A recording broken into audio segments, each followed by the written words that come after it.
নিজেরে বরবাদ করে দিও না বাপ, নিজেরে শেষ করে দিও না, নষ্ট করে দিও না, কষ্ট পাইবা বাপ। একদিন কবরে তোমার 14 গোষ্ঠীর কেউ থাকবে না, একদিন হাসরের ময়দানে তোমার পাশে কেউ থাকবে না, তুমি শুধুই একা। আল্লাহ তাআলা বলছেন, বান্দা আমি এত বড় কোরআন নাজিল করলাম, তারপরে আর কি বললে তুমি ঈমান আনতে? আর কেমনে বলতাম আমি? নবীজি জিজ্ঞেস করবে, খোদার কসম নবী জিজ্ঞেস করবে, উম্মত 23টা বছর আমি দিন রাত কাঁদছি রে উম্মত, তুই জানোস না উম্মত আমি তোর জন্য কি পরিমাণ কাঁদছিলাম।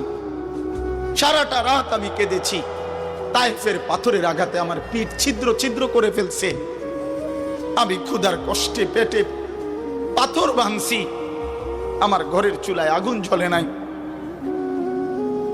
আমি দান্দার শহীদ করে সারাটা দেহ রক্ত মাখা হয়ে বেহুশ হয়ে উহুদের প্রান্তরে পড়েছিলাম, এত কাঁদলাম, এত রক্ত ঝরাইলাম, 23 বছরের বিনিময়ে উম্মত আমি বুঝি তোর কলজাটা নরম করতে পারলাম না। কি বলবেন ভাইয়া? এই ছেলেরা বাপ কি বলবা তোমরা? বলো দোস্ত। আল্লাহ আমাদেরকে বুঝ দান করে, আমরা অনেক আসছো মাশাআল্লাহ, আল্লাহ তোমাদেরকে উত্তম বিনিময় দান করেন।